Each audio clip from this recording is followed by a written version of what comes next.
The conclusion I've come to is incredibly wild, that those in charge have been successful in keeping secret the greatest story of mankind. The evidence is overwhelming that Earth is being visited by intelligently controlled extraterrestrial spacecraft. The CIA guy standing next to me says, we're confiscating all this data and you're all sworn to secrecy.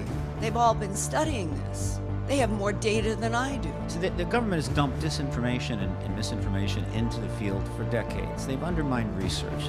I have lost faith in representative government. I truly think we're in gridlock. It doesn't work, and so we need to make a change.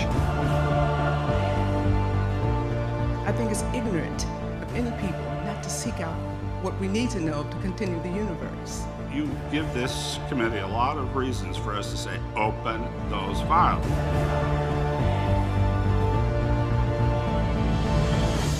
You're walking up to it and you touch it. What do you do? Touch it that? Do you grab it? Tell us about that. Okay. I started doing the walk around 360 of the object. And as I came around, I seen there was an inscription on the front. And this is what you saw, right? That's what I saw. So I started walking around the craft, and I seen the glyphs. And as I, ran my hand from the fabric of the craft, it was smooth to touch. You ran your hands along it? Oh, yeah.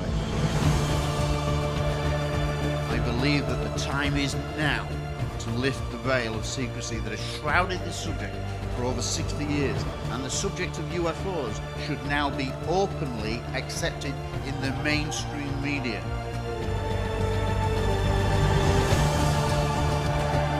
They exist, they are here to save us against the insanity of our leaders.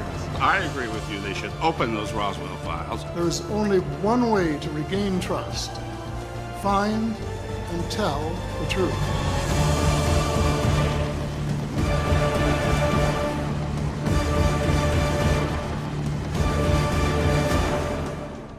If it's out there, if it's real, we have a right to know. Third Phase Moon Blake Cousins here. We're with Stephen Bassett, the head of the congressional hearing over there in Washington, D.C. Multiple people come forward, share their incredible testimony. Generals, politicians, and the gamut, doctors. You know what? We got them right here on the radio, and we want to ask them what just happened November 5th. Something went down over there in Washington, and you were part of it, Stephen Bassett. Welcome to Third Phase. Great to be with you. Blake, look, we launched the Congressional Hearing Initiative on the 5th of November when DVD video records of the entire citizen hearing on disclosure held last year at the National Press Club was shipped to the entire Congress. There are 3 vacant seats, so it's 538 offices. That's 5,380 DVDs.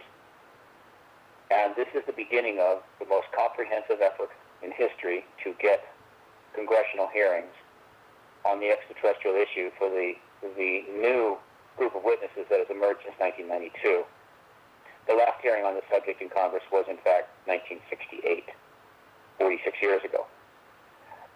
Now, what's happening now is the DVDs are on their way. It's going to take some time. Some of them are going by land. They have to go through security screenings and all that. So while they're on their way, we're launching a social media campaign at factsonwashington.org. That's F-A-X, facts on Washington.org. And anyone who goes to that website will easily find the necessary link so they can tweet members of Congress, they can post on their Facebook page, and they can send emails to most of the members of Congress. And we need to essentially make it rain here.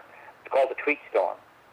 We want thousands and thousands of these tweet emails and Facebook postings to be heading to the Congress, being done to the Congress over the next month, certainly, but right away, so that they know these DVDs are coming, and they know that the American people want them to open them and look at them, and meet with me when I start knocking on their door later this month, and of course that we want congressional hearings for the witnesses.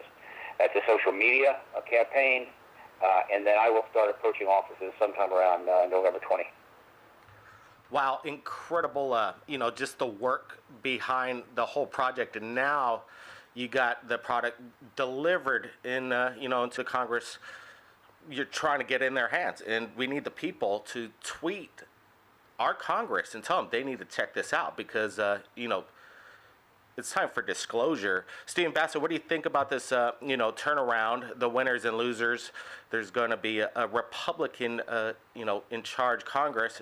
What do you think, better chances at trying to get, who's more open-minded in your opinion? Well, strategically, the most important effect of this election is that as of January the 3rd, all of the committees in the House and the Senate will be chaired by Republican chairpeople. Whereas prior to the election, the Senate was still Democratic. So we had Democratic chairs on the committees in the Senate and Republican in the House. That basically meant that we would be working with both parties as we try to get one or more of these committees to sign on to hold these hearings. Now we're going to be working with one party. Now the Democratic minority has some influence on any of the committees, of course, some more than others. So it makes it a little more monolithic. It's also the case that Republicans as a party are much more, how would you say, leaning toward the national security structures, their policies, more in favor of the secrecy that is characteristic of the truth embargo. But that's also changing to some degree. So whatever, we're going to proceed. In the first 2 months, of course, we're going to be dealing with just staffers. The senators, the members of the Senate and the House, whether they won or lost, pretty much all go home. They only work a few more days to the end of the year. So we're going to be meeting with staffers who are essentially in Washington with not much to do, frankly. Election's over. Politics has slowed down. Their bosses are out of town. So we'll be meeting with staffers, trying to lay the groundwork to meet with the members when they come back in. Now, as of January the 3rd, we will send DVD sets to all the new members once they're installed in their offices. But for now, we're dealing with the interim, not the interim, but the end of this congressional session. Those that lost have an opportunity here. They're on their way out. In many cases, their political career is over. They have a chance to make history here by stepping forward on this issue, by leaning on members of the committees, or at least helping to get the word out within Congress that we need to move on this and do something really important for the American people and the world on their way out the door. We'll see to what degree we get that kind of cooperation from the losers. And then, of course, we're going to be focusing our direct visits on the members of key committees. In other words, we're not going to try to visit with any member of Congress. We're going to be visiting with those members that sit on the key committees, such as House and Senate Intelligence, such as House and Senate Science, Space Science and Technology, and so forth. If you're not sitting on one of these key committees, we're not going to be talking to you. Not that we don't want your support. We don't want you to speak up, but we need to focus on the committee members because the goal is hearings. We need a commitment to hold hearings for the witnesses ready to testify, and there are quite a few witnesses. Stephen Bassett, right here at Third Phase of Moon. Good luck coming up in the next few weeks over there in Washington, and keep us updated. Absolutely. Happy to come on the show for more extended discussion at your leisure. Absolutely. We have the links below to follow the tweets. We got to get the tweets to the Congress and get them to take a look at this DVD. Everybody, we're not alone. Everybody keep your eyes on the skies. Blake Cousins. We'll see you again next time.